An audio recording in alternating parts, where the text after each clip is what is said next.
All right. Oh, boys. How you doing? You all right? Very good. You good? Yeah. All good.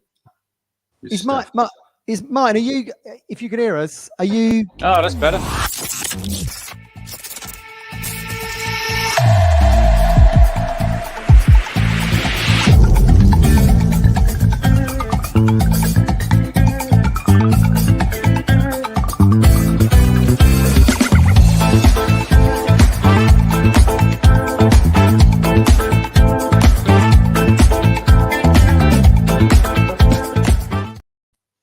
Welcome in, friends. Welcome to Talking Town. It's another Friday night here at Talking Town Towers. Back by popular demand. Not the Cruncher. It's Ben Adams again. Ben, how you doing? Where is this popular demand? I have it in no other aspect of my life at all. We've had emails. Really good, man. Really good. I'm absolutely knackered. Friday night for me until my early 30s used to be ready for something. Now I just want to go to bed. I am so tired after this week. Oh, but not tired enough for I cannot look forward to my game tomorrow. So bring it on. Yeah, exactly. Just give us another hour of your time and we'll be all good. Crunch, you still on M19 crimes? You know what this is? Mike D references. So what squad number? Who is number 19 for Town? Caden. It's a crime. He was in the team on Wednesday night. Harsh, 19 crimes, Ben Adams. I've had a little bit of a swap on that. I think he done all right, actually. I thought he's done all right, to be fair. And his crosses, the last, when he's been on, have led to a few goals for us. He's played his part well. It's a bit part. It's the last we're going to see of him, but I kind of see where he's been utilised, and he's been utilised effectively. So fair enough, actually. I thought he done all right. He done as all right as anyone else did. So. Right, we've got the flash scores on. With flash scores on, we are 1 minute 35 into Plymouth home park versus Leicester, and it's 0-0. Rich would tell us. Sky Sports. I didn't realise that was going on. Well, Ben, a week is a long time in football, and we last spoke to you a week ago, and you had high hopes of the derby going to Carrow Road. You had a pub books and everything. Just very quickly, we don't want to dwell on the past particularly, but just your thoughts looking back on that game. Disappointing, but I think it's I think Crunch said it quite well the other night. It's the middle game of a run of games where we look a bit knackered, and it is a hoodoo. It is what it is. It's just one of those. Certain players always score against us. Certain scores will always be, and I was disappointed. I was crestfallen. There was my whole family there, but there was not a lot between the teams apart from a bit of a lucky goal and a bit of a goalkeeping error. I think they deserve to win. Fair enough, just about. But we looked knackered. We looked tired that day. We lacked energy, and it's been happening for a few games now. But part of me's like, fair enough. Everyone's knackered. When you've been smashing it like Town F.C. all season, Norwich are going to be fresher because they haven't been as good. Even the fans are exhausted, Cruncher, with all the roller coaster ride we've been on this season. We're almost there. We're almost at 46 games. Yeah, you made a good. I mean, look, Ben alludes to it there, and you made a good point to me on the phone when we were chatting. As you drove back from Pullman Road, you've thought we've looked tired for a while now, haven't you? Yeah, look, I don't think it's just a lot of people say physically tired because it's look, what a championship like. It's relentless. You're playing Saturday, Tuesday, Saturday, but also Ben mentally, I think as well. I think it's taken a lot out of them. And look, I know we were at this stage last season. But we were at a level where I think we all as fans probably thought we should be getting out of this league. So that was job done then. But now, and when you look at the prize that's at the end of it, it's absolutely massive. And we spoke about it last Friday. As players, some of these players won't have another opportunity probably of playing Premier League football. Your Morseys, your Luongos, because they're getting on in football terms in age. So. Yep. I think it's Kieran referenced it today as well, Matt. After this game, we've got the 2-week break. And I think that could really, really help us. If we can get the result tomorrow, then we go away and have I don't know what, look, they might go away, have a bit of warm weather training. I'm not really sure what they'll do, but it'll give them a chance to just go away and just refresh, and just switch off a little bit from football. Yeah, absolutely. Especially that week gap coming up, Ben, yeah? Well, there's a physical side, of course, it takes me on, but you're right, the mental side. And I think we're kind of entering that stage in the season now where nobody wants to make a £150 million mistake. And that little bit of reticence, that little bit of chance, that little bit of, that bit of individual skill and courage that was been there for all season long.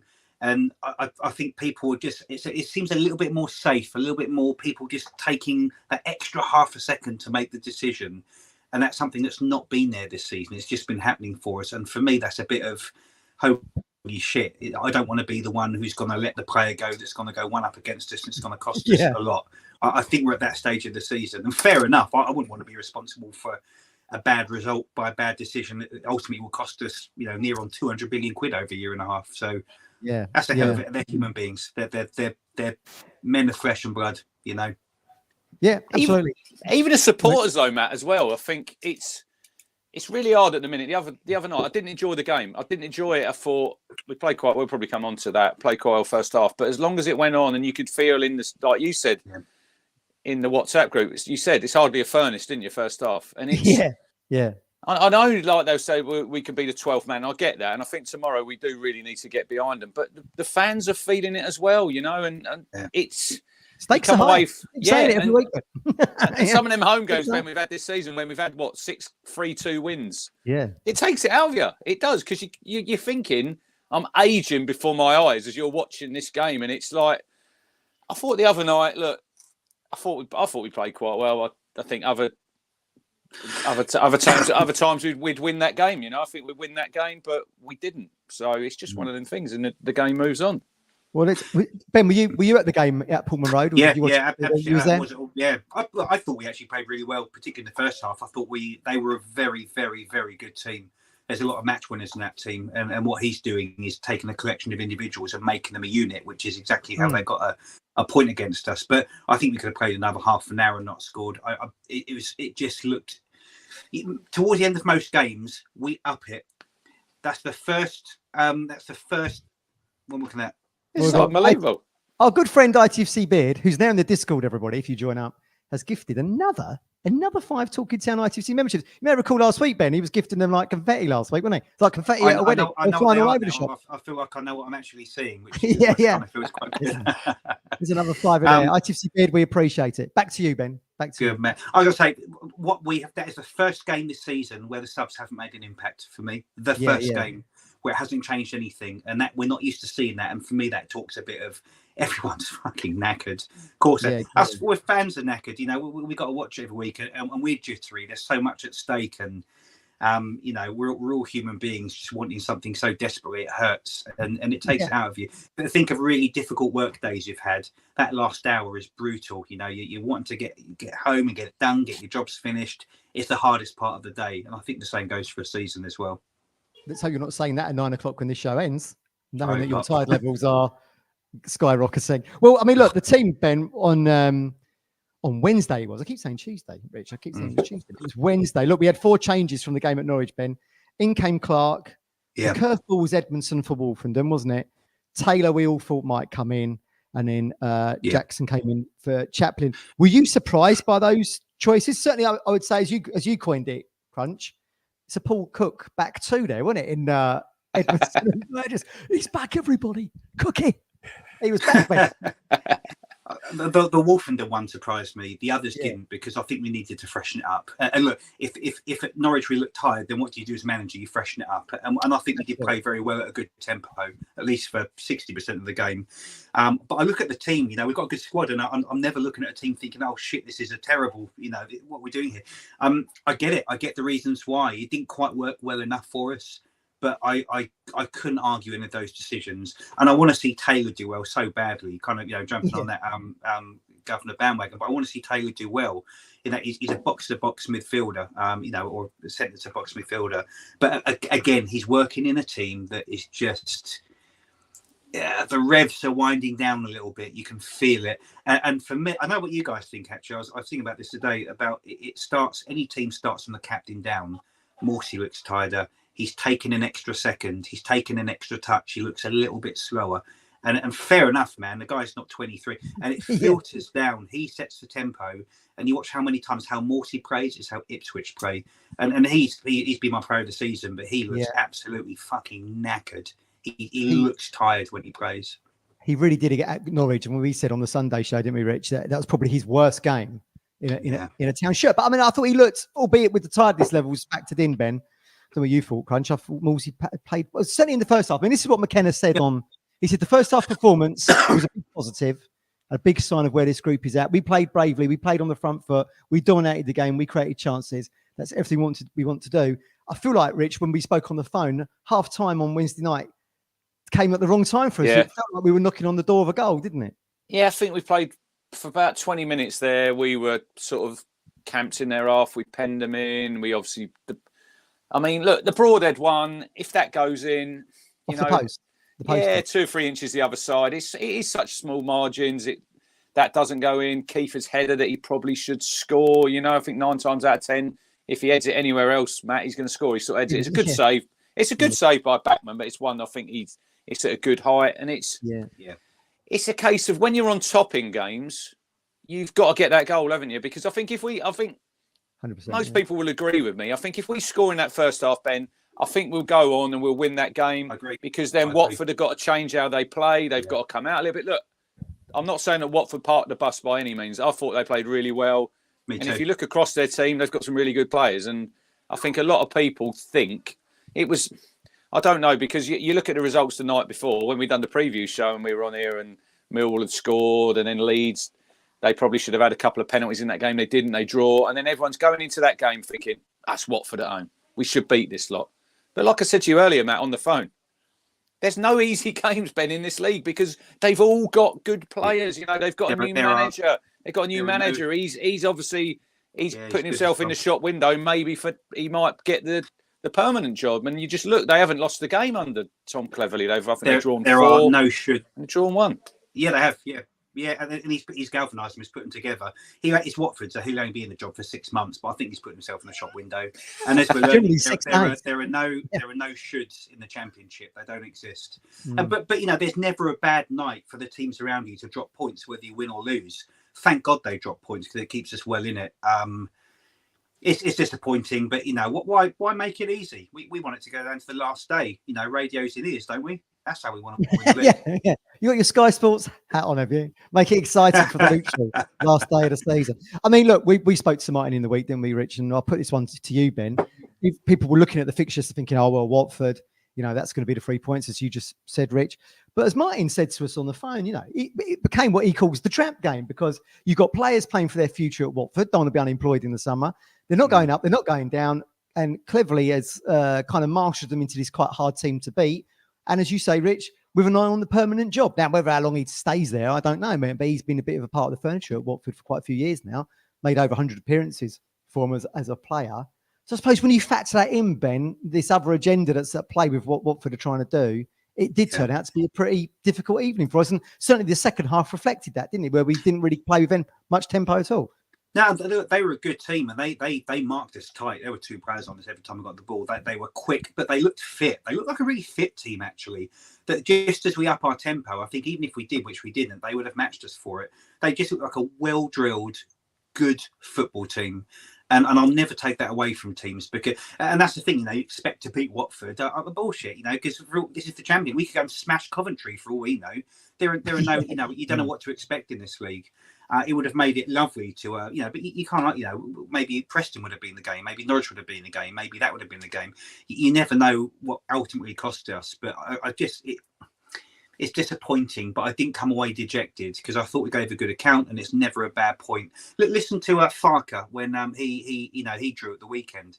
He was saying, I bet you feel really bad about dropping points. Is it 3 points lost to 1 gained? He said, look, it's always 1 point gained. He said, we're at the business end of the season. There is no bad point. That's not a Mick McCarthyism. That's actually a statement of fact because 1 point is all it's going to take when the sun sets. It will only be 1 point between the team that goes up and doesn't. So every point is vital. So kind of looking at it from a wider scope, you don't know how important that point might be. You just don't know. Yeah, I mean, you said the same as well, didn't you, Rich? I mean, were you surprised when we did the show Wednesday night? Obviously, the match reaction show is always very different to the kind of show we're doing tonight when you've kind of slept on it for a couple of evenings. But I mean, Rich, were you surprised by people being disappointed by the fact we only got 1 point instead of 3? We go into the top 2. If, by the way, everybody, if Leeds lose every single game now between now and the end of the season, we'll be promoted. I mean, what was your take on it, Rich? The good point? Yeah, when you look at it now, 2 days on, you probably think, yeah, you probably take that point because it's like you say, Ben, you that point might be crucial at the end, and it's like when you go into the last 15 minutes there, Matt, it's a case of, I know you want to win that game, but we're not going to throw everybody forward because we all know the goal difference as well. So if we'd have lost that game, Leeds would have been above us on goal difference. So, and that might be vital at the end, that 1 point. And we're all disappointed coming out that ground. I get that, people's disappointment, but you have to have a little bit of realism. And you look at the table, Matt, and we have actually gone back to second. This is the most points in the top 2 divisions we've ever got in our history. Yeah. 88 points in our history, in some of the great teams we've had. 88 points. It's amazing what we're doing. And look, we'd have all loved to have been sitting on 90. But just reflect and think, look, 4 games to go. It's still in our hands. If we win 4 games, it doesn't matter what anybody else does. Look, we'd like to win the league. I'm not really that bothered. I'd happily take second now. It wouldn't bother me. But we're still in that position. We're still in that position, and we can't get too far ahead of ourselves and look at what we're going to do in this game and what we're going to do in the next game, because you can only go 1 game at a time because it's that close at the minute. And I think if you can put a performance in tomorrow, leave it all out there tomorrow, because you know that you're going to have a break. So he might be able to leave them players on for another 10 minutes, Matt. When normally he'd bring them off at 60. Maybe tomorrow he can give them an extra 10 because he thinks we ain't got a game for 2 weeks and we can push it a little bit further. But I think it's vital tomorrow, though. I do think tomorrow, for me, I think it is a must-win game tomorrow. Mm-hmm. Yeah, it does feel like that, doesn't it? I mean, I thought we would need to win all 3 of our home games, Ben, to get promotion. But I mean, do you think the fans are sort of suffering from this sense of excitement? Entitlement? I mean, I agree with that. Maybe entitlement. I'll give you this analogy, right? Someone once told me this. Guy goes into his boss, says, I need a pay rise. I can't survive on what I'm on at the moment. He goes, I'll give you an extra $3,000. He goes, thanks very much. Within 3 months, he's back in there. Need a pay rise. Okay, you get acclimatized too quickly to what you've got. And this time last year, we were thinking, bloody hell, can we pip Sheffield Wednesday and get promotion out of League One? And then suddenly, here we are, fast forward 12 months, here we are, knocking on the door of the Premier League, and everyone's getting the raging arseache because we've only got to 88 points and not 90 after playing Watford. I've got to admit, I don't often get too pissed off at the fan base, but it was meltdown after that game. But then it's nothing compared to the meltdown. I think I'm algorithm to see all of Leeds and Leicester's, all their socials now on Twitter and everything and Facebook, and whatever entitlement some fans might have of us, it is nothing compared to what's going on with the other 2 teams. The expectation there is like the center of a nuclear reactor. I mean, that's the pressure to play for. I think that most Ipswich fans are just grateful for where we are, that we're even in the fight and in a strong position. But there was a lot of meltdown about it. And I get it, because there's so much at stake and we're exhausted and we're just on adrenaline every single game. And there's always going to be a meltdown at the end of the game if we don't win it. And we've gotten used to winning. But the other 2 teams are doing it as well. But you look at their fan base, it's like they're ready to hold a goddamn civil war. And unbelievable. So I think out of the 3 teams, as far as expectation from the fans, we have it the best because we're not expected to do anything like we've been doing. But it's just, the fans, like the players, keep your heads and we'll get to where we need to go. Yeah. Absolutely. I mean, Rich, I suppose you can understand it, Rich, a little bit, can't you? Leicester City supporters. Inside the last decade, they have won the Premier League. Then they've been relegated after the tragic death of their chairman, and his son took over. And if they do bounce back this season, invariably they're going to have a minus something points total if they get back to the Premier League. So you could probably understand their frustrations, right, at Leicester? Yeah, look, there's definitely more pressure for me on a Leicester and a Leeds. But then there is more expectation. Like you say, the better that a team does, the fans expect a little bit more. But I think it's a case of, Matt, when you're getting right towards the end and you can see that prize there, Yeah, it's not gleaming. far away. But Yeah, I think it gets more difficult the closer you get to the end, Yeah. and you've only got to look at the results of the top 3 teams over the last 4 or 5 games. You know, I think Leeds have took 5 points from 12 because So it's you're getting so close and everybody's nervous. And like Ben says, you get in the game and a player might think, normally I probably wouldn't think I'll play that pass, I'll take a touch, then play it.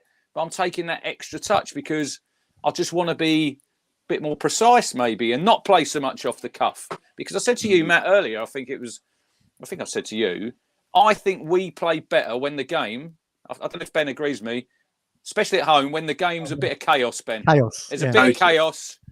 The crowd are up for it, you know, and it's a bit like a basketball game. But I think we play better off that. I think we thrive, you know, because we throw men forward and we take some chances, like the Southampton game. We're a bit open.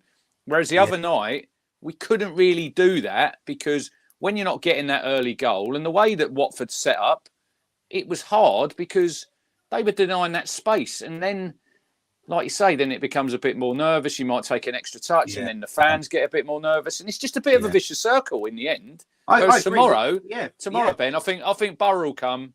Borough know that, they're 6 points outside the playoffs. They've got a slim chance of making the top 6. They know they've got to come tomorrow and they know they've got to win that game. So I think personally they'll come and play a little bit more open. And I think that suits Town. I've said before, I agree. 9 times out of 10, if a team comes to Portman Road and tries to play us at football, I think we're better than them and we can get the job done. So I'm hoping tomorrow that Middlesbrough actually, if they come and play, I think it'll be an more open game and it'll be a better spectacle as well. Yeah, and I think we are. I think Kieran has crafted us into a team that is always better reacting to a game than being proactive in the game. And the proof of that is in the amount of 3-2s we've had, and the amount of times we've actually come back. 1-0 Plymouth. Oh, breaking news! Who's got the goal, Reg? And look at the stats. Leicester are smashing him. 63%. 60. Wow. It's not come up yet. It's just gone in 21 minutes. Get in. Wow. Well, there you go. Plymouth need the points as well. There is another twist. There we go. But yeah, we are a team that reacts well to adversary. I hate the running towards adversity. I think it's a worst saying in the history of world sport. However, when there is adversity, we react well to it. When we have that time to think, to plan, to probe, we're not quite as effective. And I think Tuesday was a bit like that. You know, it was that extra time thinking about it, and we think ourselves out of positions. So I totally agree with that, actually. Which when we react, when we just like that, when you stop the thinking process and you just pray, that's when we destroy teams. But with so much at stake, the question actually becomes: is this a time in the season where it's even possible to be that? Because you've got to have balls like bowling balls in order to play like that with the amount that's at stake at the moment. So fine margins, hey. The irony of that Plymouth goal going in just after we said Leicester fans had the raging ump. They've got it worse. They'll have it worse now. Bundu scored. He's the lad who George Edmondson, the foul at Portman Road. Oh yeah. Was it a pen? Was it not? It wasn't given. No. Adam Forshaw assist. So ex-Norwich helping Town out. They've only got a caretaker manager there, haven't they, at Plymouth? Yeah, because they sacked the what was his name? Foster. He didn't work, did it? So look, long way to go in this game, but I mean, long way to go, but happy days. Yeah, decent. Ben, your thoughts on Broadhead? We were chatting earlier, weren't we, Rich? And Broadhead, he's had dips in form. He's been in and out, and but then he pops up and scores against Southampton. He's in that first half where McKenna says we played so well. Nearly all the key chances came from him. Like we say, he hit the post. He had another shot that the keeper saved. I think Jack Taylor has a shot that actually hits Broadhead, wipes him out. Yeah, so that's right. Before he got, he got subbed in the second half. But did you see sort of the Broadhead of old coming through, or did you think he might have taken those chances, earlier in the season? What was your thoughts on it? Not for me. Broadhead is like a TVR. When it works, he's absolutely fantastic. But when it doesn't, he's sat on the drive and you can't do anything with it. And you're right, he dips in and out. I love Ben's car analogies. I've missed them. It's true though, isn't it? It's a machine, it's a rocket, it's beautiful. Everyone looks at it, goes, wow. But when it doesn't work, when the engine stops working, it doesn't just run badly. You don't even notice it. So you just don't know what kind of Broadhead is going to show up game per game. undoubted his quality. And I know me and Crunch, we've kind of we were texting you about all that, and then that's usually when he pops up and scores a worldie. But for me, he's not quite. I would always put him in a team, but the irony is he's not quite consistent enough. But then again, he's playing in a higher league at the top of that league. In League One, he would tear teams apart like tissue paper, but this is not League One. So if you're against 7 other players with the same quality as Broadhead, his star doesn't shine so brightly. So who knows what Broadhead's going to show up tomorrow if he plays. I think he will, but if he plays. Rich, could you say the same argument for Taylor? So very good player in League One. We chased him for most of the campaign last season, didn't we? It was on and off, and eventually he does sign for us.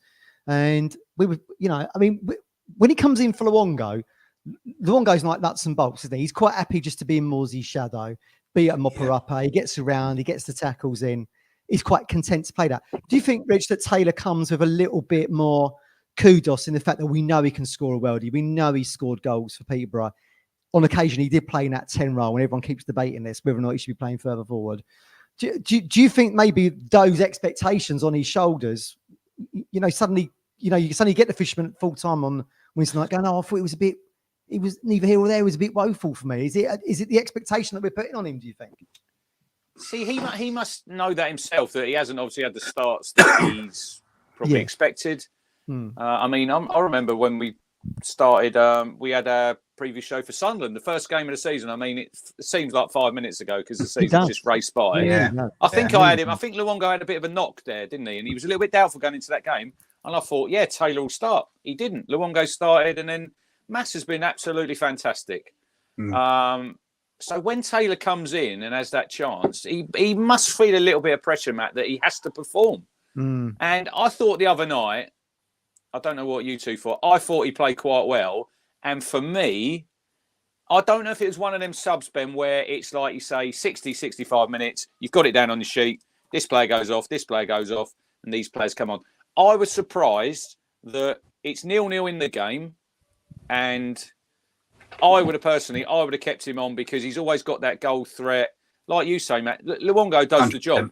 But when you're chasing that game, who am I more? Who do I think is more likely to create something like the pass he done for Broadhead against Southampton? I mean, that went so far under the radar, that pass, but it was a fantastic little pass. He was the man I would have probably kept on maybe for another 10, 15 minutes and just see how it goes, But he didn't, and he went off. But, I thought he played all right, Matt. I thought he'd done all right. Do I think he'll play tomorrow? No, I don't think he will. I think he'll be back on the bench, and I think Luongo will be back in. You prefer him off the bench, though, don't you? Yeah, because in recent times, when I've seen him doing his best work, it's when, like I say, when the game's a bit of chaos and when we're chasing the game and when he can get that ball and when he can drive forward, when he's sitting there a little bit, Matt, and I wouldn't say, maybe it's a bit disrespectful, but playing a bit safe. When you're 0-0 and you're building into the game from the start, you're probably just going to want to get them first few passes right. Whereas when he's coming on, a lot of the times we're either 1-1 or maybe we're behind in the game and we're chasing the game, and he takes a bit more of a gamble with his passes.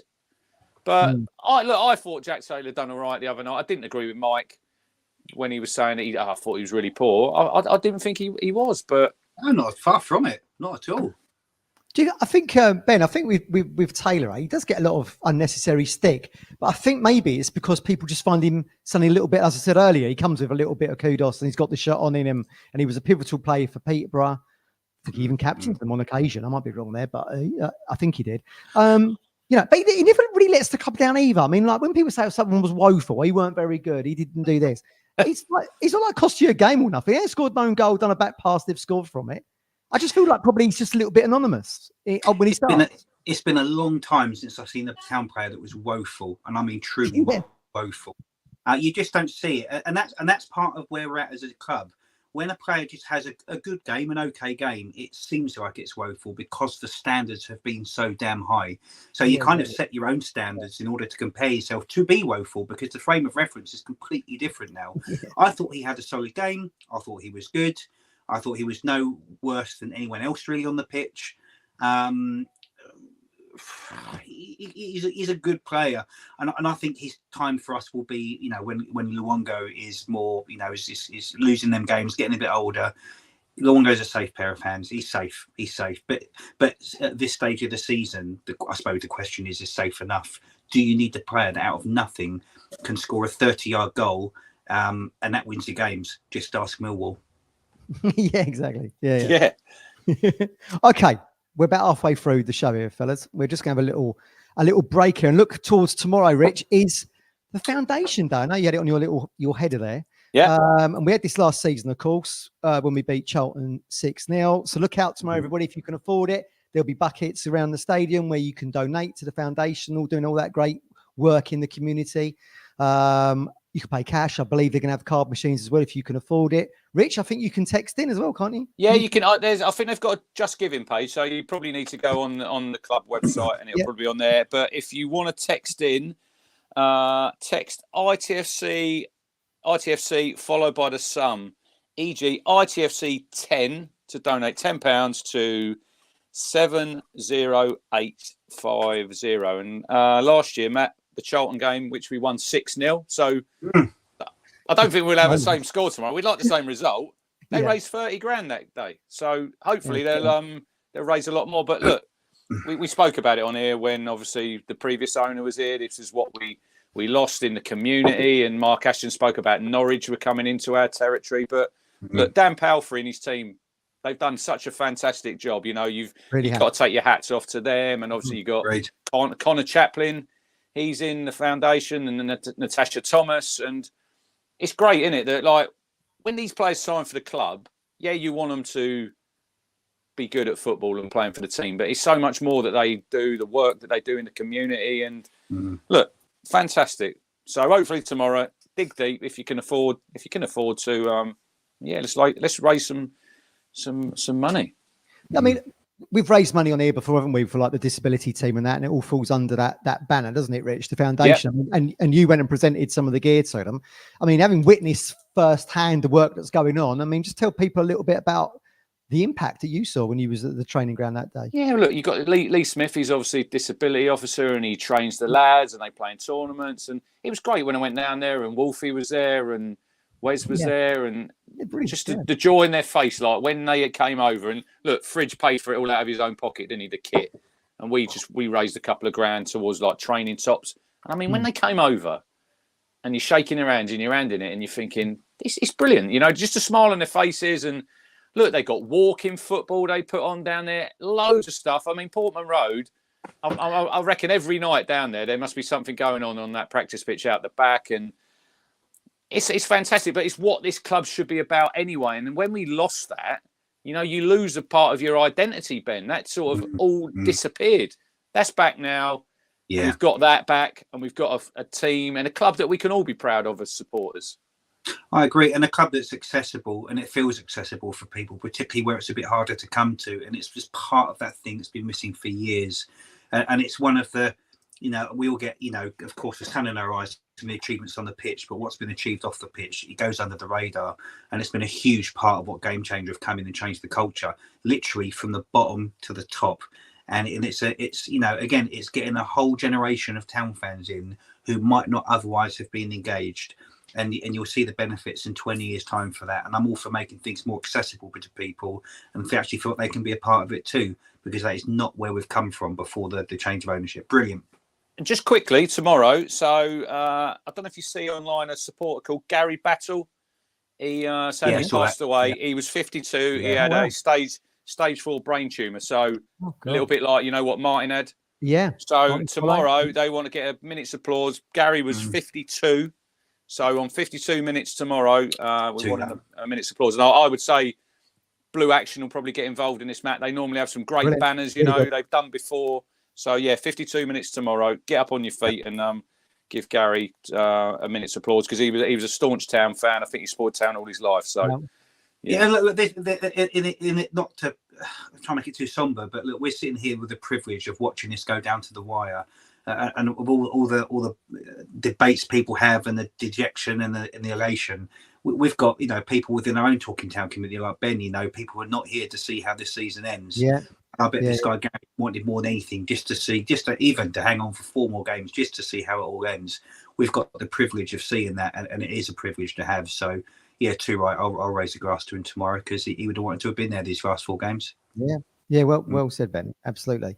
Very quickly, Ben, before we come off the foundation, I know your day-to-day job is obviously helping people and helping their futures and stuff. Very much parallels with the foundation, doesn't it? In terms of, you said earlier, you're engaging with people, you're giving people, be it a disability team or walking football, you're giving people opportunities. And, you know, I mean, look, Paul Lambert's reign at Town was one of the worst ever, but he was instrumental when he signed with Town. I do believe he said, why have you got a community? Why have you got it at a club of this size? And we've gone from there to here. And now we're seeing the fruits of all of that, aren't we? It's the easiest thing in the world to feel separated from something and not feel part of something, and to be excluded from something. That feeling comes across so quickly in so many ways, you can't believe it. So any way, particularly something the size of our club, can make someone feel as part of a community, part of a family, I am all for. I think it's absolutely wonderful, and it makes me really proud to be a Town supporter. You know, and you know, there's a lot of shit going out there for people right now. The world's a really tough place, and the world's a really difficult place. And football, what this team is creating, is this little sanctuary of joy in a very difficult world right now, for many, many different reasons. So anything to bridge the gap between despair and hope, it's such a fine tether that you need to. It's such a small thing to do, and that's why I love that work we're doing off the pitch. So many people, it would have made their year, and for some people, I will tell you now, it will make all the difference in the whole world in ways you can't even imagine. So I'm busting with pride for it. Long may it continue. Yeah, they have the coffee mornings as well, Matt. You know, I think the Dementia Cafe and loads of stuff, and like Leanne as well. She's really instrumental in stuff like that. So it's just a real team effort in it, from top to bottom. And we've got great leadership at this club at the minute. You know, Sam Morsey's a great leader, Kieran McKenna, but Dan Palfer and his team, all of them have done absolutely wonderful work, and it will continue. Whatever happens this season, you know, the foundation will continue to grow. Absolutely. Well said, both. On the flip side of that coin, we're now going to have a look at the Premier League very quickly. And player agent fees, Ben. Me and Rich were flabbergasted. Remember, everybody, this is, whilst we're putting money into the foundation, money going into football tomorrow, this is money going out of the game. So get this, Ben. In the Premier League player agent fees over the last year, February 23 to February 24, 409 million quid out of the game and into the pockets of third parties, of which Chelsea have done 75 million in fees. We come down, we cut that. Remember, we're only one below this. Come down to the Championship, we're talking 61 million quid, of which Ipswich Rich have done 1.26 million, and the most in the Championship is Leeds. Obviously with Premier League. I think that's up from about 850 grand, was it last year? I think Town done on agents' fees. Yeah. I just find it staggering that this money, Ben, is going to middlemen, brokering deals. The trouble is, it is part of the game that will never leave. Football essentially is corrupt from top to bottom, and in a business sense, it always kind of will be. That's why there's usually sanctioned teams, because the stakes are so high. But look, the trouble is, that amount of money you're quoting there, it sounds big, but it's not big compared to the amount of money that's about in football. It's a portion of the amount of money that gets thrown around, believe it or not. Yeah. And it's obscene, but you know, that's football, guys. That is football. More gifted memberships, Dominic everybody. Dean. Dominic Dean, well done, Dominic. Man. Gifted 5 Talking Town. I just, at some point, everyone who's watching this show, Rich, is going to have a Talking Town membership. Wonderful. So I've got the list up here, and obviously Town are open to be in the Premier League next season, and we talk a lot about Brighton, don't we? Sort of the model that Town could follow. Brighton are 14th, nearly 11.5 million. And then you've got the 3 teams that got promoted last year, Matt. You've got Luton, just over 2 million. Sheffield United, just over 5 million. And Burnley nearly at 7 million. So if Town go up, you know, we're going to be, obviously our fees are going to go up, aren't they? It's just, look, I said to you earlier on the phone, I mean, you got a lot of teams struggling sort of to make ends meet, bend down the leagues and struggling to just stay afloat. And you think only a little portion of this money, I mean, if it was distributed out, you know, it would help them, but it doesn't. And it's just part of the game. It is. Look, in an ideal world, yes, but I don't know, without nailing my colours to the mast. I've never been really much of one for socialist policies of redistribution. I'm very much a meritocracy person. The people who pay that money, the people that have accumulated enough to earn it, or at least got lucky with a hell of an owner. Is there an argument for it? Yes, of course there is. And you see teams are close to the wire, and it's horrible to see. But that is the game. That's like saying, I wish money didn't make the world go round. That's great in a utopia. But in the real world, why moan about it? It's the way it's always going to be. Look at the NFL, look at the NHL, look at the NBA. It's the same the world over. The bigger the companies. So look at all the huge film companies. The amount of money that's spent on middlemen. You know, the bigger the monster, the harsher the fire it breathes. You know, and it's just always going to be there. It's not fair, but it's life. It's certainly not fair when we talk about the foundation. We'll be very pleased to hit 30 grand tomorrow, and we're talking 409 million quid going out the top end of the Premier League, Rich. I mean, it's just unbelievable. What did make me chuckle was Forest Green, Ben, are on nearly 300 grand on agents' fees, sitting bottom of the League Two, about to go out the league. Ludicrous. Really? God almighty, that's scary, and that is scary. Yeah. We'll have to know how much agents' fees Colchester United on, because they're about to tumble out the league, hopefully. So I wonder how much their agent fees be. You got Colchester's in front of you? No, I've not got that. If anyone in the chat, just have a little look online, and if you can post that. In the counties we trust. Anyway, shout out to Yeovil. Yeovil promoted back to the conference, Matt. Just picked. And shout out, we didn't mention this the other day, Needham Market. Oh, yeah. So they won their league, and they are now, bearing in mind where Needham Market is located, they will be in the National North, Matt, next season. So they're going to have a lot of travelling. But Kevin Orlock down there, you know, ex-town, he's done a fantastic job. Brilliant. Shout out to Cole Skuse as well. Shout out to Cole Skuse. Yeah, flying Berry Town.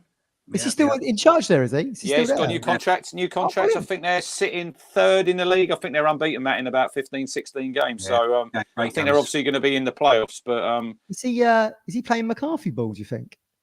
No, I think he'll get it on the deck, and I think they'll be pinging it around. But look, a lot of local teams. I think Felixstowe, Walton at the top of that league. Then you've got Lowestoft, and then I think Bury a third. So local football's looking good.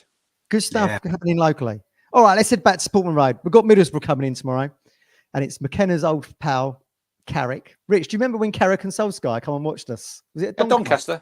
Yeah. Who scored that night? Cool. Come on, you should know that.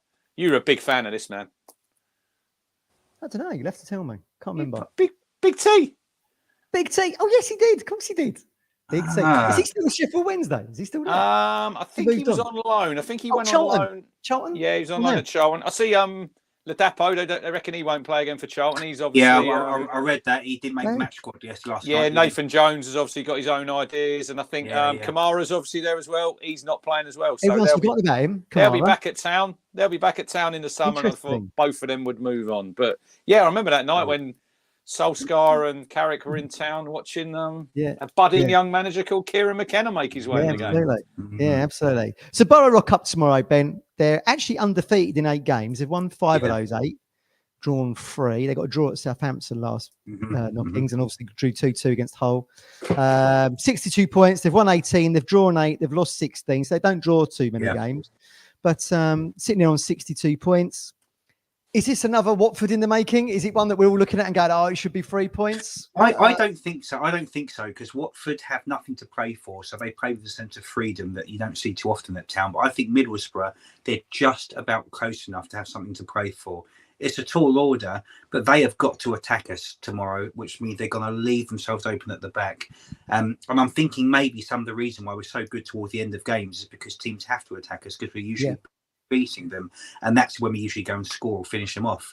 It's hard. I suppose it all depends on the motivation of Middlesbrough. What are they hoping to achieve? Because it will start with us tomorrow. I think they still want to get in the playoffs. I think they're going to come and attack. I agree with Crunch. I think it's going to be an open game. I think there will be more than one goal. I think we're absolutely... I mean, they've lost 10 more games than we have. You know, I mean, we're more than capable of beating them. But a bit like a cup final, the last 4 games of the season with so much riding on it, you know, does form really come into it?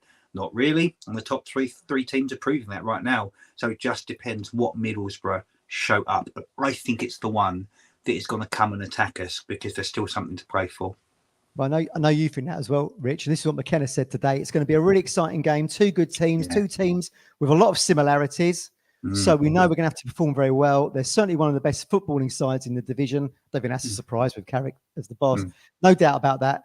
I expect a really good game. I think, if Rich, we were chatting about, the Hull 2, Borough 2 in the week. And certainly they play very similar styles for us, don't they? Look, they even conceded a goal. If you think back to the Haladki era up at Preston at Deepdale, playing the ball out to the centre of the box. Well, Dieng, their goalkeeper, done that and they conceded, didn't they? Oh, so I mean, there's a lot of similarities there, isn't there? Yeah, and if you look, they are second for goals scored. They've scored 36. Only Leicester scored more than that, but then they've conceded 34.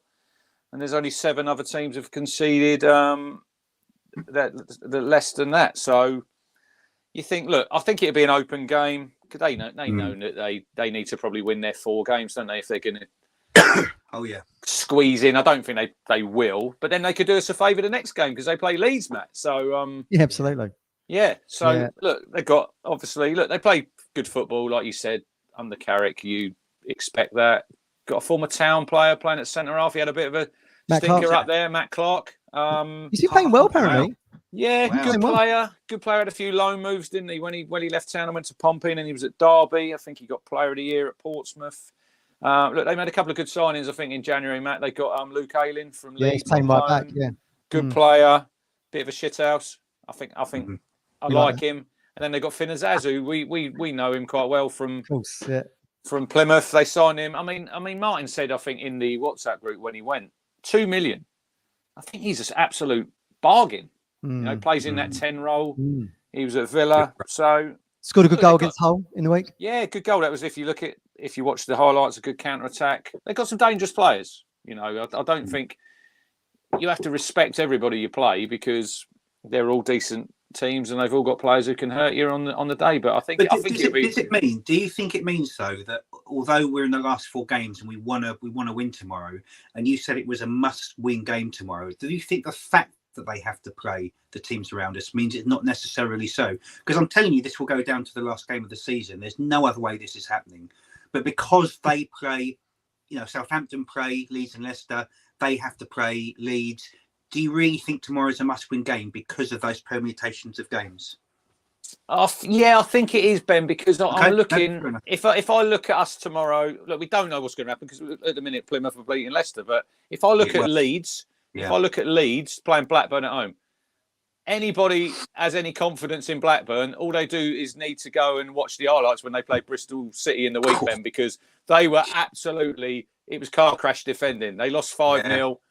They gave away 2 penalties. There was a back pass in there. So I'm not holding out a lot of hope for them going to Ellen Road tomorrow lunchtime. On the flip side, Rich, they've got the league's top scorer in Smodic. Very true. It's weird. Now there's one for me. When I think on Sunday it is the manager of the year is handed out. I think it'll be Kieran McKenna. And then you've got the player of the year. And I think Smodics is up for it with Dewsbury Hall and what's his name? The lad at Leeds. Plays wide. Not Nonto, the other one. Tell us in the comments, everybody. What's the Leeds player? He plays on the left-hand side.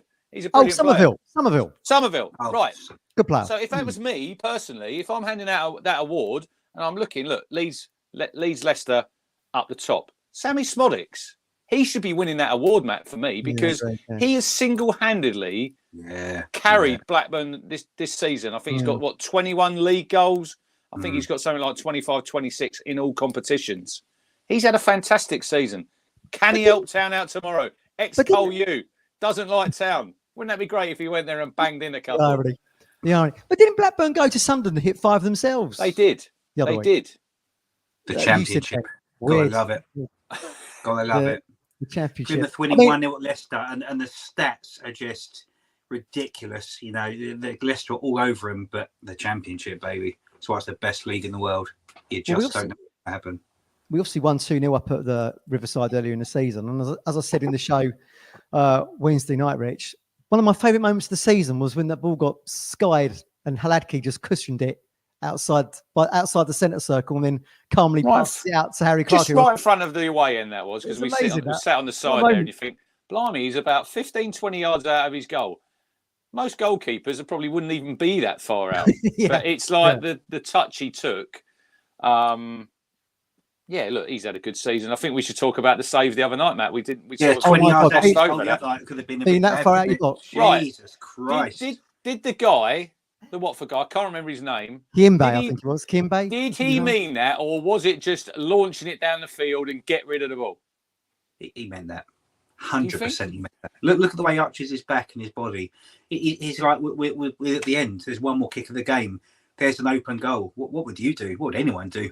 I mean, everybody in the stadium. I mean, everybody, Ben. I think we all shit ourselves thinking, "Shit, we're in trouble here." And you're thinking backpedaling, and in the end, it was quite a comfortable save. He done Thankfully, well. I'm used to bringing the spare pair of pants to Portman Road these days because they keep us on our seats. So thank God for that. You know what that reminded me a little bit, Matt. It was the same area of the pitch where Jason Cundy scored that goal. Right. Yeah. Oh, but that yeah. was more a tackle. That was. If you watch that one back, block tackle. Yeah. and I think it was quite windy that day, and it's literally gone over Craig Forrest said about 70 miles an hour in the top corner. So, but I think you see needed 2 hands on it. I think you see more and more of goals like this, Ben. People now they do. Yeah. Goalkeepers play obviously higher up, don't they? They're out of their goal, and that's how the managers and coaches want them to play. So sometimes, I mean, if you're on the halfway line. And these balls now, they can ping these balls 60, 70 yards just like that because they're like a bloody beach ball, aren't they? Goals go through iterations. 2-3 seasons back, the goalie's putting it down for a goal kick and he had attackers running up behind him and scoring in the goal.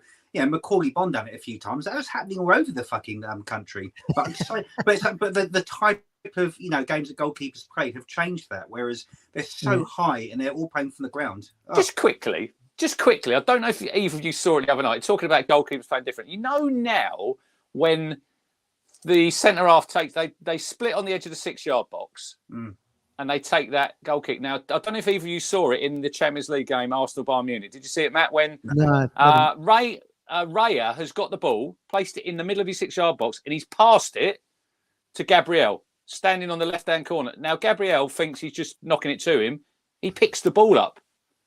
And puts it down. Yeah, now if you are going by the letter, the referee said he wouldn't give it because it's like something you'd see in kids' football. Yeah, that's right. And it would probably be really harsh if he gave it. But if he's going by the letter of the law there, Ben, he's put that ball down and it's live. Yeah, I thought the reason made it so much worse than the actual thing itself. You can't. It's so bad. I'm not actually going to punish you for it. It's like if you crash your car and you write off 6 other cars. It's like it's so tragic that don't just keep going. Don't worry about it. Fucking crazy. I have to go back and have a look. I have to look at the highlight. Oh, it should have been a pen, basically. Should have been a penalty. Yeah, it should have been. If he's going by the letter of the law, Harry Kane. But then you get what was the penalty given the other night where he handballed it, but it was like 3 yards outside the 18-yard box. Right, there was two absolute stinkers because there was the one in the Rotherham West Brom game. You want to have a word with your mate Chris. The Rotherham player, it hits him on the head, 2 yards outside his box. He gives a penalty. The other one, Ben, was the Swansea Stoke game, and it was our friend. Well, what's the Keith Stroud was refereeing, Matt. Oh, Keith. So it's gone through to the Swansea goalkeeper. He's caught the ball. As he's gone to throw it out, he drops it on the back of the Stoke player, and he turns around and knocks it in the net, and he gives a foul. Now, when you watch it back, it's never a foul in a million years. And I mean, that is the standard of refereeing we have to put up with every week. The whole country's just screwed. Saying that though, Ben, I thought the referee the other night was quite good in the Watford game because you didn't really see him. You didn't really see him. Correct. It was Sam Barrett who refereed us for the Mill 4-0. I will say though, some of the refereeing performances I've seen where you've walked away thinking, what the fuck is this mess? You go back and you rewatch it on telly, you actually think, cool shit, you actually got that bang on. You got that exactly right. But in the heat of the moment, anything's anything you'll fight. So we've got the guy refereeing who refereed the Sunderland game. Is that who it is? Is that tomorrow? He's made the Premier League list. Oh yeah, I know. Yeah. He is refereeing tomorrow, so hopefully he'll have a good game. Who decides that? Who decides who ascends and descends the leagues of refereeing quality? The professional game match, PGMO. PGMO, yeah. And they'll each get scores and they'll kind of bund it all up and they'll kind of, relegate or promote referees. Yeah. You've been crap. You can go referee next week. Yeah, that kind of thing. Yeah, absolutely. I do know, everybody. Obviously, Gov was watching the game from hospitality, wasn't he? And of course, then this ball, Kimbe has this hoof shot. He did say to me he nearly lost his dinner for a split second. Brought it back up. Yeah. Oh my anyway, God. Gov's feeling a little bit better, everyone, now, because I think the tooth has been extracted. Yeah, tell everyone. Tell everyone that. It's been extracted, but in quite a few pieces, I think. I don't think it came out in one. We've had this all week, Ben. Here. I've got no teeth in the back of my mouth on the top because they've all been pulled. I know that feeling. It is horrible. I hope he's doing well because it's a horrible experience. Ugh. Yeah. Well, let's hope we haven't got any last-minute heart attacks like that tomorrow. Let's have a quick look at the team as we wind down now. We're on 54 minutes. So I'll put the players' names to you, boys. So Vads obviously keeps his place. He's been concrete all season, hasn't he? So what are we thinking then? So does Axel come back in, or do you continue with Clark? For me, continue with Clark. They're 4 players are pacey. They're quick and they try and run past players. Axel was a better defender, but he's not quick. And Clark, and I think if they're going to push forward and attack, it's going to leave space up front. And Harry Clark's a better player, pushing the ball out from that right back position. So for me, Harry Clark in that position. Rich, you? I think it's a toss-up. If I look at that game the other night, I thought he started really sloppily. And there was a couple of times there, because he was on our side in that first half. He goes to press the ball, Matt, when he doesn't really need to. And he gets left in no man's land and he leaves a big gap in behind him. Tomorrow, it's a toss-up for me. I wouldn't be surprised if Axel came back in. Yeah, I wouldn't be surprised, but then I wouldn't be surprised if Clark played, because I think it's a really good battle for that place there, Ben, because I think they both bring different things to the table. Yeah, 100% agree. I think Clark's probably the better player to bring on because he can be part of something that's always more attacking. You always bring on players. More mobile. Yeah, but either way, I'm not going to be sitting there thinking, oh shit. But I think for what they're going to do and how they're going to press and openness, Harry Clark's always better in an open team and an open game. For me. Okay. Yeah. Well, I mean, Rich, you said to me that Edmondson obviously rolled his ankle and McKenna confirmed that. So are we thinking Wolverton and Burgess? I thought he played well the other night. He always does. Every time he comes on. He's a bit unlucky because that's probably the first time, Matt, that he's obviously played on his preferred side as well, because he's normally slotted out on that left, isn't he? But look, I thought he'd done well. I think Kieran said today that it's not a serious one, so hopefully he'll be back in a week or so. And obviously, you've got the 2-week break. But I think Wolfie comes straight back in there. Yeah, straight back in with Burgess, and of course Leaf on the left. So let's move into our midfield then. The double pivot, as people like to call it. Moulsey, Shuin as captain. So Ben, who returns? Does Luongo come back in? Is it going to be Taylor? Is it going to be Travis? I thought one thing, but then I was listening to Rich earlier, and I'm kind of like swaying. It really is a toss-up between Luongo and Taylor, and they're interchangeable for me. It so depends on the game. It so depends on the game. If it's because if it's open and they're attacking, you want someone who's solid and who's going to do safe things, which is Luongo. But if they're going to leave room at the back because they're attacking, you need someone to link up with the striker, which is Taylor. It's a coin flip. If I had to go head up, if I would say maybe Luongo just to settle it and be safe, and Taylor's the one you bring on to chase it. Just. Rich, you think that? Yeah, I agree with Ben there, because I think it might be an open game, and it might be a case you might be drawing, or you might be a goal behind on 60 minutes, and he's your man to bring on then, and not Luongo. Yeah. So I'll go for Mass to start there with Morsey, and obviously tomorrow. Quickly, Matt. Before the game, they are doing the Academy and Women's Player of the Year, and then at full time they are doing the Player of the Year. They're also doing a new trophy called the Portman Road Iconic Moment. Wow! So I mean, there's loads of them this season. So try and pick one of them out. Good luck. And then they've got the Irene Davey Awards, because she was on obviously the supporters club. So if you're leaving early tomorrow, because there's quite a lot of people leaving early the other night, which I don't agree with. Don't leave early tomorrow, because you want to see Sam Morsey get that. The trouble is, Rich, 2 games ago, I when we scored against Southampton, I left it, 96 minutes, we saw it out, and I went back to the car park. I sat there for 50 minutes trying to get out in the car park next to the station. The other night, I left 2 minutes early. I was at Toys R Us roundabout 15 minutes later. It'll cost you an hour for 2 minutes. It's such a. Yeah. But then you might miss that iconic moment. I Ben. know. Imagine you'd have left at Southampton. I know. And that's the People argument. live. Matt Stannard left. Look, fair play to Matt because he has to go and meet Kaz and his kids. So he left about 2 minutes from the end. He's gone out the back. He was going to watch it on the TVs in the concourse in the Sir Bobby Robson. They'd all reset to the start of Town TV. So he's gone out the ground. He's heard the cheer. Then he's got Sky go up on his phone, Ben, because obviously Sky goes a little bit of a delay. So he knows what he scored, but they haven't scored on his phone. So there you go. But to be fair, I sat up in that car park for an hour after that game. I sat with a massive stonk on for 15 minutes, so it wasn't a terrible. It was just so magical. But it's like anywhere, Ben. We park out near Sainsbury's now, and I mean, even getting out of there is absolutely it's a pig. chaos. It's a pig. Yeah, 100%. I remember sitting in the car park there after Millwall New Year's Day thinking, fucking hell, we're going to get relegated here. Do you remember we lost? Matt Stannard has just messaged me saying, can we give a shout out to Dominic Dean because he's offered 5 Talking Town memberships as well as ITFC Beard. Another 5. man. We gave him a shout earlier. Oh, hang on. And Matt Stannard's just gifted 5. Hey, they're everywhere. Jesus. End of season generosity, This is everybody. I mean, look, we've seen this all season. Well done, This is everybody. incredible. I'm going to give you my 3 that are going to sit behind the striker tomorrow. I'm going to go with Amari, Chaplin, Broadhead. What do you think? See, the other night, I know Chaplin, Ben, has not been in great form. At Portman Road, I'd always start him. Yeah. I thought when he came on the other night, I mean, I'd love to know how many touches the ball he had because he just couldn't get in the game. And I thought you'll have certain people, I think, who are good subs, and they'll come on and they can get in the game. Now, Chaplin's not normally on the bench, is he? And he doesn't normally have to come on after 60 minutes. And I thought he really struggled. So Chaplin in the 10 tomorrow.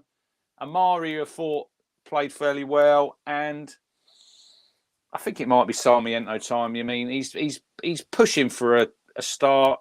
He's another one who didn't really, like you said, Ben, the other night, they just couldn't get in the game, the subs. It was one of them games where none of them really made much of when they came on. The first game since McKenna's taken charge, that's happened. But that's all fatigue, and that's all where we're at. So I agree with you, chappers, and I don't think it would have done him any harm at all to sit on that bench the other night. It would have done him no harm whatsoever. So chappers to start and say, this is why.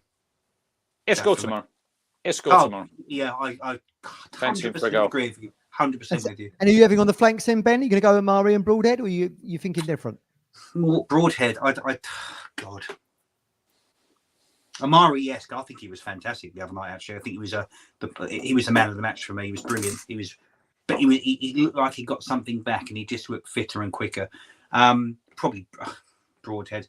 Look, Broadhead had a good game the other night. He nearly, but for 3 inches he scored, and then he's done another good shot at the keeper. So is he another one, Ben, that you'd have kept on? Because I wouldn't have took him off. I think it's a fair thing to say, but that's the benefit of hindsight, When the other 80 games, the subs have made a contribution. Yeah, that's fair. Fair one point. game where they don't do it, I don't know. Point. I don't know. It's a tough one. Look, the guy's quality, and we're at the stage of the season where you just play your best players regardless. So it's probably a fair thing to say starting. Rich, you're going to Amari and Sarmiento, are you? Yeah, I think tomorrow, and then Broadhead. Obviously, Broadhead to come on, and hopefully. If you think of when he came on against Southampton, he was brilliant, wasn't he? When he came on that game, he was magic. That game, he was instrumental in why we won that game. He had looked tired off the back of that Wales game against Poland, and then playing Blackburn, hadn't he? So just a little rested in some good. And then who will play the striker? I mean, look, Rich, we've been discussing more. He's been, because it's easy to default him. It's easy. He was tired. Yeah, We agreed. It's easy to default to him because of Hurst not being there, and of course, Ali Al Hamadi is, a rookie. But what are you thinking, Rich? Would you give out Ali at the start tomorrow? I was having a real interesting conversation. I don't want to name drop, but I was having a conversation with David Burns this morning about Kiefer Moore, and he said, and I'll probably agree with him, I think we've gone a little bit more direct with him in the team, and I think. When you've got a striker who's is he 6'5", Ben? That height, yeah. I think there is that tendency sometimes to think, right, we'll hit the striker. And doesn't has work. that? No, I don't think it has worked because normally, like you look at the other night, It's a good point. He's got 2 or 3 hairy-ass defenders all over him. I thought he was a little bit isolated as well, and he didn't really get anyone around him and near him. Yeah, I don't think he's 100% fit, if I'm being honest. He's obviously... He had that back spasm, but then if you look before, he played them 120 minutes, didn't he, Matt, against Poland for Wales. So, and it's like you said, Ben, a little bit earlier, these players are not robots. You know, they cannot keep going to the well. No. And I also think as well, I did have him, Matt, on my shopper list in the summer. But I did say when he came, he's a different player than George Hurst. He doesn't give you the running power, and it's like Kieran said. He said George Hurst he's like a one-off because he's tall, he's physical, but he can get the legs and he can get about the pitch. And after 70 minutes, he was absolutely knackered, and he'd normally come off. So, see, tomorrow, look, I think Ali's not 100% fit neither, is he? Because he's obviously got that abductor injury. But is it a time to throw him in for a game and say, go on, give us an hour, you know, be a pest, and then you've got Kiefer Moore to come on, and then you change it up a little bit the other way where you can throw a few balls in the box. Yeah. And I also think as well for Kiefer Moore, do we get enough crosses in the box, Matt? Because if you look at the chance he had the other night, that's a chance that Kiefer Moore, 9 times out of 10, he gobbles it up and he scores. But I don't think we do enough of that. Hutchinson will run it and do this wonderful work, flicking into the box, going past defenders. Leif Davis has not been running to the byline and crossing the ball for the last 4 or 5 games. So that's really difficult for him to work with. But also for Kiefer Moore on his own, he looks tired. He looked the tiredest of all the players on the pitch. And I watched this because I looked down on the pitch. I watched his face as this was happening. It was just like the whole way through the game. I think you're either in pain or you're just frustrated or you're thinking this is not working. But you're then in pain, again, I'm frustrated. but I think Al Mahadi, I like him and he's rough as fuck. But at the moment, I can't shake this feeling. He's a bit like a headless chicken. He's a rough diamond, isn't he? He is. Totally. So he's going to come good, but he ain't there yet. Here's the curveball. Then do you play Jackson in there, knowing that he scored against Sunderland at the top of the year in that same role? I'm not there, Matt. I'm not there. And you got Amari on one side and Eva Asami and So Baldhead on the other. So you got pace there. Because Jackson is not a striker. He does that role of a winger for a while very well. He's not a striker. Yeah, we're in a position where it's the weakest part of our team. What responsibility do you place a potential £200 million promotion on? Al Mahadi, an injured Kiefer Moore, or a non-striker Jackson? They're not great options up front. The fact we're even here with that Hurst, by the way, is a fucking miracle. So I'm not bemoaning it, but those are our striking options when everything is at stake, and none of them are what I would call. Trevor makes a good point here, Rich. Don't forget Moore's value in defending in our box. Absolutely. But it might be a case of tomorrow, like we've got the 2-week break, that they maybe share the minutes. You know, someone might play an hour and then someone might play half an hour, and just say, look, go and give everything because you've got that 2-week break coming up. And I do agree with Ben. I think we all love Ali. I think he's one of them players that I think in a year or two's time, I think it's one of them players that at the minute as well, Ben, they probably don't have a lot of time on the training pitch because they're playing so many games and they wanting to rest. So he's probably not having that time that we'd like. He might have a little bit more time, Matt, in the next 2 weeks. You can work on things with him. Absolutely. But he's a rough diamond. He's a rough diamond. And tomorrow. What took Hutchinson 8 games to become the player, it will take Al Mahadi a season and a half. You know a rough diamond when you see one, but the speed of trajectory is the difference between the top players and the ones who are going to be very good. So I think next season he'll come really good. But you're right, he's one that. But then Ben, if we get promoted, I could see him getting a loan just for a season to maybe playing 100%. Playing the just quickly when Ben was back on saying about Leif Davis not getting to the line. He's another player. He looks absolutely spent because 100%. But he's another player, Ben. He has to play nearly every single minute because you haven't got a backup for him. No, that's he has to play. He's done. Yeah, absolutely. And he does. And he's been next to Morsima Pro the season, but he looks absolutely fucking exhausted midway through a first half of a game. And I think fair enough, you've earned it. You've earned the right to be exhausted. Look, Martin's on the WhatsApp. Matt did say tonight we do an hour, and Matt Martin's just text saying that went well. He wants to go to bed because of this. He wants to go to bed because of We this. were talking about strikers. Yeah, It's the most controversial, kind of questionable aspect of our team. You know, it's not great options. So you're relying on the Broadheads, the Chaplins, and the South. Who are you picking then, Ben, tomorrow? Who would you go for? After all that, let's get stick Broadhead there. I ain't got to say Jackson. If I had to pick, I'd go Al Mahdi. Yeah, I agree. I think it's time. Quicker. Just say, there you go. You've got an hour. Go out there, run around. And I think what you said is true. It's about bringing on Kiefer Moore for a different kind of tactic in the last 30 minutes, which is whip your balls in and just try something different. Because we had that at Preston, didn't we? That first game, Matt, when he signed, and everyone was thinking he was going to start. He didn't start, and then he came on at half time. And look at the damage he done. You know, he scored 2 goals. 2 goals. Preston were absolutely shitting themselves every time they put a ball in the box. And then we haven't really done it since then. We don't load many balls in the box. But I agree with you, Ben. We're afraid out. I do agree. Yeah, exactly. But I do agree with Ben there about Amari. Amari's one of them players who sometimes I think number 10 is his best position. Yeah. I think as a wide player, Ben, sometimes you get the ball and he slows the play down a little bit too much. Yeah, I agree. But the other side is he's a kid. It's his first season in football. Agreed. In 3 seasons' time, he's going to be top of the Premier League. I promise you, he will be somewhere incredible. That boy is unreal. He's unreal. He'll be ripping up for Town in the Premier League, hopefully. Who knows? Who knows? Yeah, absolutely. Well, if we win tomorrow, obviously Town go on to 91 points tomorrow. 91. You said earlier, Rich, we've never done that before. It's the reason why Kieran McKenna has been named Manager of the Month in the Championship. So, what's your prediction, Ben, for tomorrow? I love that picture, Ben, this morning of Kieran. Literally, the whole staff are there. You've got people who work in the kitchen. Oh, yeah, I saw that. Yeah, brilliant. Because it's a team. Because it's a team effort. Yeah. And this is what Ashton said right at the beginning of the whole thing, from the dinner ladies to the star striker, we're all in it together. And I love little things like that, just to remind you. Brilliant. Score prediction tomorrow. I think. Do you know what? I'm gonna. It really says to me it's gonna be something like 3-2, something like that. Both teams are gonna score more than one. It's gonna be open as fuck, and both teams want something from this game. I think it'll be something of blood and guts and thunder. There'll be mistakes. There'll be moments of genius. It's just gonna be that type of game. I think 3-2. 100. I think tomorrow's gonna be something special.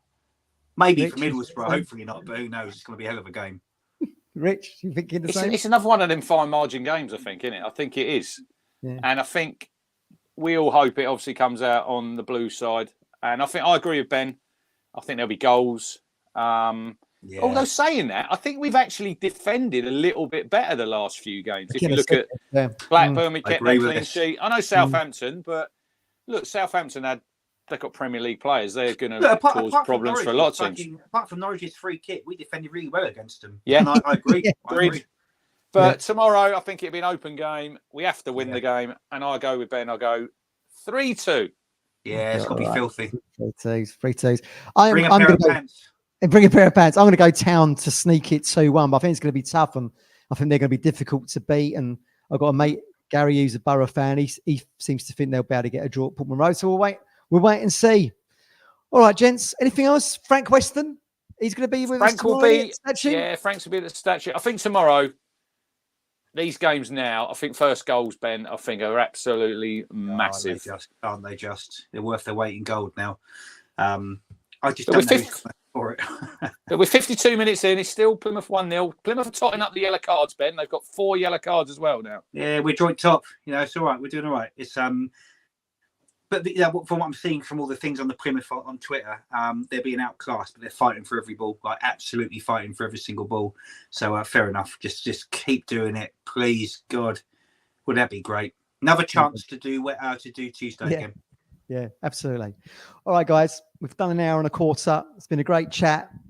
Sleep well, everybody. Don't get too nervous. Have a big day ahead tomorrow.